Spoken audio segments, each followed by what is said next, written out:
Hello friends, आज के इस वीडियो में हम जानेंगे 10 ऐसे साहित्यकारों के बारे में जो हर एग्जाम में पूछे जाते हैं। हम उनकी जन्म, मृत्यु, रचनाएं, पुरस्कार और विशेषताएं सब जानेंगे, तो इस वीडियो को एंड तक जरूर देखें। अगर वीडियो पसंद आए तो लाइक, शेयर और कमेंट करना मत भूलिए। तो चलिए बिना समय गवाए शुरू करते हैं। कामयानी महाकाव्य के रचनाकार कौन हैं? Option A Suryakant Tripathi Nirala, option B Jaishankar Prasad, option C Maithili Sharan Gupt, option D Ramdhari Singh Dinkar.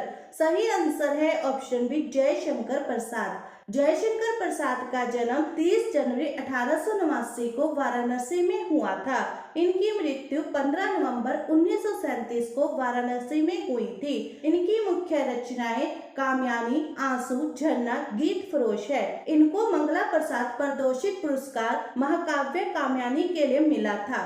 इनकी मुख्य विशेषता यह है, जयशंकर प्रसाद छायावाद के 4 स्तंभों में से एक है। कामयानी को हिंदी का महाकाव्य माना जाता है। आइए अगला प्रश्न देख लेते हैं। सरोज समृद्धि किसकी रचना है? Option A Suryakant Tripathi Nirala, option B Harivansh Rai Bachchan, option C Ramdhari Singh Dinkar, option D Jaishankar Prasad. सही आंसर है ऑप्शन ए सूर्यकांत त्रिपाठी निराला। सूर्यकांत त्रिपाठी निराला का जन्म 21 फरवरी 1896 को बंगाल के महिषादल में हुआ था। इनकी मृत्यु 15 अक्टूबर 1961 को प्रयागराज में हुई थी। इनकी मुख्य रचनाएं सरोज समृद्धि, परिमल, तुलसीदास, कुकर मुक्ता है। इनको पद्म भूषण पुरस्कार 1959 में दिया गया था। इनकी मुख्य विशेषता यह है, सूर्यकांत त्रिपाठी निराला मुक्त छंद के जनक माने जाते हैं। आइए अगला प्रश्न देख लेते हैं। महादेवी वर्मा को किस रचना पर ज्ञानपीठ पुरस्कार मिला? Option A Deepshikha, option B Neerja, option C Yama, option D Atit ke Chalchitra. सही आंसर है ऑप्शन सी यामा। महादेवी वर्मा का जन्म 26 मार्च 1907 को फरोखाबाद में हुआ था। इनकी मृत्यु 11 सितंबर 1987 को इलाहाबाद में हुई थी, जो अब प्रयागराज के नाम से जाना जाता है। इनकी मुख्य रचनाएं यामा, नीरजा, दीपशिखा, अतीत के चलचित्र है। इनको 3 तरह के पुरस्कार दिए गए थे। ज्ञानपीठ पुरस्कार 1982 में, पद्म भूषण और पद्म विभूषण। इनकी मुख्य विशेषता यह है, महादेवी वर्मा छायावाद की मीरा कही जाती है। आइए अगला प्रश्न देख लेते हैं। भारत भारती के कवि कौन है? Option A Ramdhari Singh Dinkar, option B Maithili Sharan Gupt, option C Jaishankar Prasad, option D Harivansh Rai Bachchan. सही आंसर है ऑप्शन बी मैथिली शरण गुप्त। मैथिली शरण गुप्त का जन्म 3 अगस्त 1886 को चेरगांव, झांसी में हुआ था। इनकी मृत्यु 12 दिसंबर 1964 को चेरगांव में हुई थी। इनकी मुख्य रचनाएं भारत भारती, सांकेत, पंचवटी, यशोधरा है। इनको भारत सरकार ने 1954 में पद्म भूषण से सम्मानित किया था। इनकी मुख्य विशेषता क्या है, मैथिली शरण गुप्त को राष्ट्रीय कवि कहा गया है।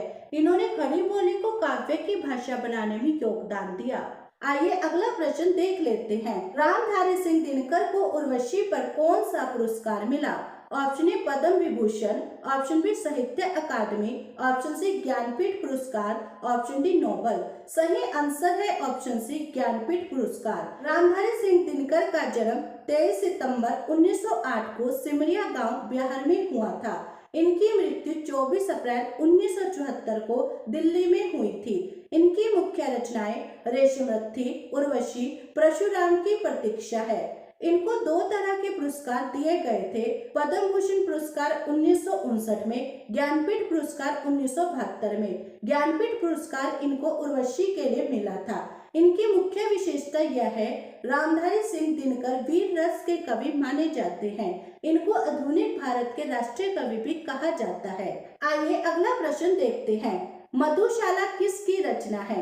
Option A Harivansh Rai Bachchan, option B Ramdhari Singh Dinkar, option C Suryakant Tripathi Nirala, option D Jaishankar Prasad. सही आंसर है ऑप्शन ए हरिवंश राय बच्चन।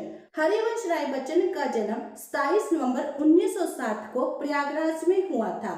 इनकी मृत्यु 18 जनवरी 2003 को मुंबई में हुई थी। इनकी मुख्य रचनाएं मधुशाला, मधुक्लश, मधुबाला, आत्मकथा, क्या भूलूं क्या याद करूं। इनको पद्म भूषण पुरस्कार 1974 में दिया गया था। इनकी मुख्य विशेषता यह है, हरिवंश राय बच्चन नई कविता आंदोलन के जनक माने जाते हैं। इन्होंने मधुशाला से लोकप्रियता पाई। आइए अगला प्रश्न देख लेते हैं। भारत का पहला नोबेल पुरस्कार विजेता कौन था? Option A Sharat Chandra, option B Rabindranath Tagore, option C Premchand, option D Jaishankar Prasad. सही आंसर है ऑप्शन बी रविंद्रनाथ टैगोर। रविंद्रनाथ टैगोर का जन्म 7 मई 1861 को कोलकाता में हुआ था। इनकी मृत्यु 7 अगस्त 1941 को कोलकाता में हुई थी। इनकी मुख्य रचनाएं गीतांजलि और गोरा है। इनको नोबेल पुरस्कार से सम्मानित किया गया था 1913 में। और किस साहित्य के लिए दिया गया था? गीतांजलि। इनकी मुख्य विशेषता यह है, रविंद्रनाथ टैगोर को गुरुदेव, विश्व कवि और भारत के राष्ट्रगान जन गण मन के रचयिता कहा जाता है। आइए अगला प्रश्न देख लेते हैं। झांसी की रानी कविता किसकी रचना है? Option A Mahadevi Verma, option B Subhadra Kumari Chauhan, option C Jaishankar Prasad, option D Amrita Pritam. सही आंसर है ऑप्शन बी सुभद्रा कुमारी चौहान। सुभद्रा कुमारी चौहान का जन्म 16 अगस्त 1904 को प्रयागराज में हुआ था। इनकी मृत्यु 15 फरवरी 1948 को सीहोर गांव यानी मध्य प्रदेश में हुई थी। इनकी मुख्य रचना झांसी की रानी कविता है। इनको 1930 ईस्वी में हिंदी साहित्य सम्मेलन का शेक्सपियर पुरस्कार मिला था। इनकी मुख्य विशेषता यह है, सुभद्रा कुमारी चौहान को देशभक्ति कवियत्री कहा जाता है। झांसी की रानी की यह कविता स्वतंत्रता संग्राम की प्रेरणा बनी। आइए अगला प्रश्न देख लेते हैं। अंधायुग नाटक के लेखक कौन है? Option A Harivansh Rai Bachchan, option B doctor Dharamvir Bharati, option C Jaishankar Prasad, option D Renu. सही आंसर है option B doctor Dharamvir Bharati. Doctor Dharamvir Bharati का जन्म 25 दिसंबर 1926 को इलाहाबाद में हुआ था। इनकी मृत्यु 4 सितंबर 1997 को मुंबई में हुई थी। इनकी मुख्य रचनाएं अंधायुग नाटक है, गुनाहों का देवता उपन्यास है। डॉक्टर धर्मवीर भारती को 1972 में भारत सरकार द्वारा साहित्य के लिए पद्मश्री से सम्मानित किया गया था। इनकी मुख्य विशेषता यह है, आधुनिक हिंदी नाटक और उपन्यास के शिखर पुरुष माने जाते हैं। आइए अगला प्रश्न देख लेते हैं। चूका भी हूँ नहीं मैं किस कवि की रचना है? Option A Suryakant Tripathi Nirala, option B Shamsher Bahadur Singh, option C Harivansh Rai Bachchan, option D Jaishankar Prasad. सही आंसर है ऑप्शन बी शमशेर बहादुर सिंह। शमशेर बहादुर सिंह का जन्म 13 जनवरी 1911 को देहरादून में हुआ था। इनकी मृत्यु 12 मई 1993 को अहमदाबाद में हुई थी। इनकी मुख्य रचनाएं चूका भी हूँ नहीं मैं।